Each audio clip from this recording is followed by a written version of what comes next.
America में Utah valley university के stage पर जो कुछ हुआ वो किसी हॉलीवुड फिल्म का सीन नहीं था, बल्कि अमेरिका के मेक अमेरिका ग्रेट अगेन के सपनों को चूर चूर करने वाली एक डरावनी काली हकीकत थी। वो हकीकत जो दुनिया को चीख चीख कर कह रही है कि अमेरिका के राजनेता जो हैं वो दुनिया के बाकी देशों से ज्यादा असुरक्षित हैं, क्योंकि अमेरिका में ना राष्ट्रपति सुरक्षित हैं ना उनके चाहने वाले। आपको याद होगा कुछ समय पहले डोनाल्ड ट्रंप पर गोली चली थी, एक कान जो है वो छील गया था, बाल बाल बचे थे, लेकिन ट्रंप के समर्थक आज उतने खुशकिस्मत नहीं थे। और तभी 10 सितंबर 2025 को डोनाल्ड ट्रंप के 31 साल के समर्थक चार्ली कर्क को स्नाइपर की गोली चीर देती है। कैमरे पर जवाब दे रहे होते हैं और जवाब के बीच में 31 साल की युवा को गोली लगती है, खून की फव्वारें निकलती हैं और उस डरावनी तस्वीर ने अमेरिका की उस बीमार सियासत को एक बार फिर दुनिया के सामने बेनकाब कर दिया, जहां शब्दों की जंग जो है वो खून की होली में तब्दील हो जाती है। एक नौजवान जो ट्रंप का झंडा बरदार था वो खून के लाल गड्ढे में तब्दील हो जाता है। ये कहानी चार्ली कर्क की है, लेकिन उससे ज्यादा ये कहानी अमेरिका में उस राजनीतिक हत्याकांड के नए उभरते कल्चर की है जिसने अमेरिका को एक खूनी रणक्षेत्र बना दिया है।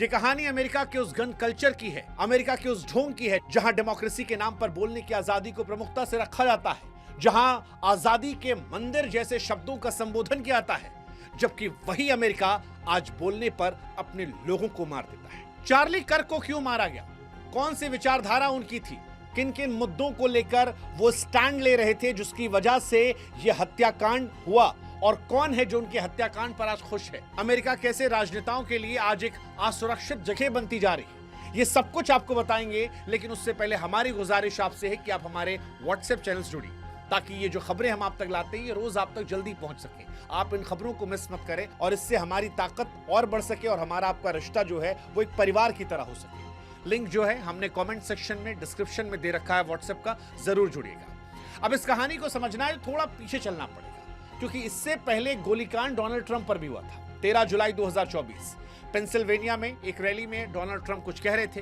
तभी एक 20 साल का लड़का आता है और राइफल से 8 गोलियां दाग देता है। डोनाल्ड ट्रंप का एक कान जो है उसका ऊपरी हिस्सा छिल जाता है। हालांकि ट्रंप खुशकिस्मत थे, सर घुमा लिया था, इसलिए बाल बाल बचे। सीक्रेट सर्विस ने कवर किया। उस दौर में भी कई उनके साथी सहपाठी जो हैं उनकी मौत हुई थी। FBI ने तब इसे डोमेस्टिक टेररिज्म कहा था। जांच पड़ताल की गई, हालांकि स्पष्ट था कि सीक्रेट सर्विस की ये नाकामी थी और इसी वजह से डायरेक्टर जो थे उनको इस्तीफा भी देना पड़ा। डोनाल्ड ट्रंप इसे ईश्वर का चमत्कार मान रहे थे। ट्रंप बच गए, लेकिन क्योंकि व्यवस्था नहीं बदली गई इसलिए चार्ली कर्क नहीं बच पाए। और चार्ली कर्क, हम स्पष्ट कर दें, कोई साधारण व्यक्ति नहीं था। अमेरिकी दक्षिणपंथी सियासत का एक चमकता सितारा था। वो व्यक्ति जिसने डोनाल्ड ट्रंप के make America great again mission को युवाओं के दिलों में उतारा था। वो लड़का जिसने 18 साल की उम्र में संगठन बनाया था जो कंजर्वेटिव विचारधारा का गढ़ बन गया। 22 साल की उम्र में रिपब्लिकन नेशनल कन्वेंशन का स्पीकर बना। 2020 में डोनाल्ड ट्रंप ने उसे यूथ का सुपरस्टार कहा था। उसका अपना पॉडकास्ट द चार्ली कर्क शो लाखों युवाओं की आवाज था। हालांकि ये शख्स कई विवादित विषयों को लेकर भी एक्टिव था, जैसे वो गन कंट्रोल को गुलामी का हथियार कहते थे, क्लाइमेट चेंज को वामपंथी साजिश कहते थे और ट्रांसजेंडर राइट्स को पश्चिमी सभ्यता का अंत बताते थे। उनके एक्स पर 5 मिलियन से ज्यादा फॉलोअर थे। फॉक्स चैनल पर लगातार पॉलिटिकल बयानबाजियां करते थे। डोनाल्ड ट्रंप की जीत में अहम भूमिका निभाई थी।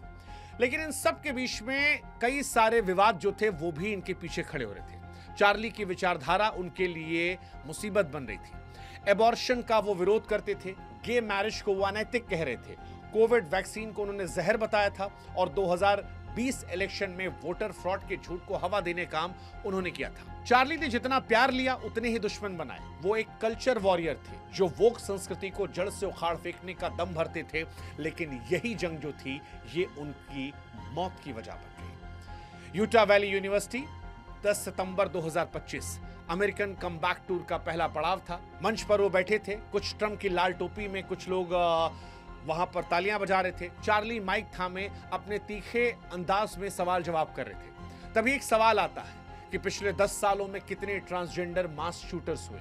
चार्ली ने हंसते हुए जवाब दिया, गिनती में या फिर गैंग वायलेंस को छोड़कर। और तभी स्नाइपर की एक गोली धड़ाम से 200 गज दूर किसी बिल्डिंग की छत से दागी गई, जो चार्ली के गले को चीर गई। खून की धार मंच पर बह गई। सब हैरान थे। चीखें हवा में तैर गई, छात्र भागे, कुछ छिपे, कुछ फोन पर वीडियो बनाते रहे। एक गवाह ने बताया कि गोली की आवाज ऐसी थी मानो जैसे आसमान टूटा। चार्ली गिर गए, खून बहा और सब वहां पर हैरान हो गए। एफबीआई इसे टारगेटेड अटैक कह रही है। यूटा के गवर्नर कहते हैं कि पॉलिटिकल असोसिएशन है। यूटा के गवर्नर इसे पॉलिटिकल मर्डर कहते हैं। कहा जा रहा है कि शूटर काले कपड़ों में लॉन्ग रेंज राइफल लिए रात के अंधेरे में गायब हो गया। चार्ली को अस्पताल ले जाया गया, लेकिन उससे पहले ही वो दुनिया छोड़ चुके थे।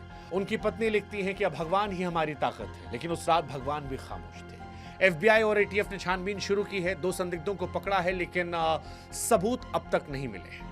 मोटिव बताया जा रहा है शायद चार्ली की विचारधारा, ट्रांस विरोधी रुख, वोक संस्कृति पर हमला और गन राइट की वकालत ने उन्हें निशाने पर ला दिया। वो सवाल ट्रांसजेंडर शूटर्स का कोई संयोग नहीं था।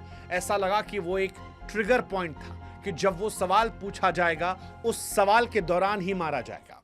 डोनाल्ड ट्रंप इसे पॉलिटिकल हथियार बना रहे हैं। वो लिखते हैं कि the great Charlie is dead.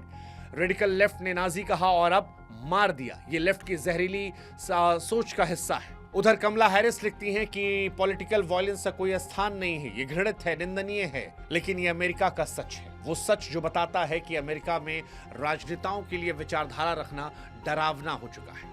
वैसे डरावना अमेरिका का गन कल्चर भी है। दुनिया का सबसे खतरनाक मजाक है ये। सेकेंड अमेंडमेंट के नाम पर हर साल हजारों लाशें गिरती हैं। गन वायलेंस आर्काइव के मुताबिक 2024 में 43,000 लोग मारे गए। स्कूल, मॉल, चर्च, कॉन्सर्ट, कोई जगह सुरक्षित नहीं। चार्ली की हत्या इस गन कल्चर का सबसे तीखा सबूत है। वो खुद गन राइट्स के पैरोकार थे। उनके शो में वो चिल्लाते थे, गन कंट्रोल हमें गुलाम बनाएगा। लेकिन इसे आप आयरनी कह सकते हैं कि जिस गन कल्चर को वो सपोर्ट कर रहे थे, उसी गन कल्चर ने उनकी मौत की कहानी लिख दी। और इसी गन कल्चर का असर डोनाल्ड ट्रंप पर भी हुआ था। हालांकि वो खुशकिस्मत थे, एक गोली कान को छुई और वो बच गए। अब सवाल है अमेरिका में गन कल्चर क्यों है? सवाल यह भी कि डोनाल्ड ट्रंप जैसे नेता गन कल्चर को आजादी का प्रतीक क्यों बताते हैं? क्या है आजादी?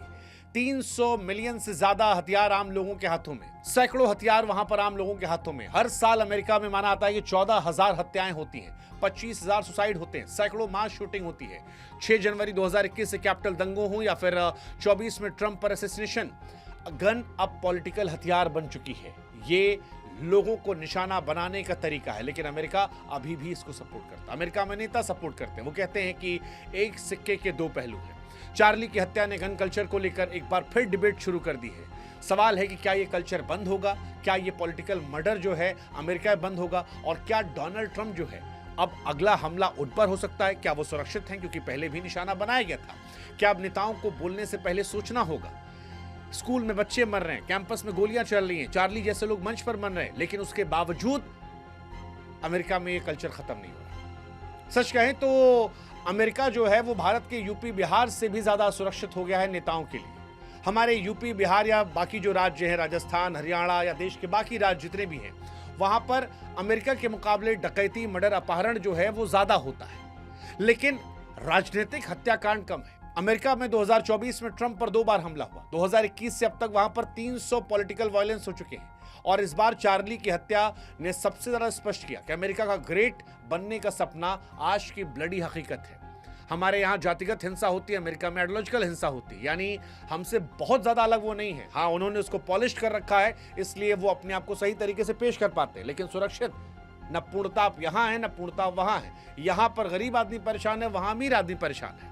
खैर, चार्ली की मौत हो गई है। असर क्या हुआ? असर हुआ यूनिवर्सिटी बंद है, क्लासेस सस्पेंड है, पुलिस जो है वो जांच पड़ताल कर रही है। डोनाल्ड ट्रंप इसे इलेक्शंस में भुना सकते हैं, कहेंगे कि भैया लेफ्ट ने मारा, लेकिन सवाल ये है कि ये रुके कब? जब तक गन कंट्रोल नहीं होगी क्या तब तक ये रुक पाएगा? ये देखने वाली बात है। लेकिन एक बात जो स्पष्ट है वो ये कि अमेरिका आजादी का प्रतीक नहीं है। अमेरिका में शब्दों की जंग बंदूक में तब्दील होती है। ट्रंप बचे, उनके सिपाही मर गए। चार्ली की मौत आज सिर्फ एक हत्या नहीं बल्कि लोकतंत्र में विचारों की आजादी की हत्या है। और इस हत्या की जितनी ज्यादा निंदा की जाए उतनी ज्यादा कम है, चाहे वो हिंदुस्तान हो या फिर अमेरिका।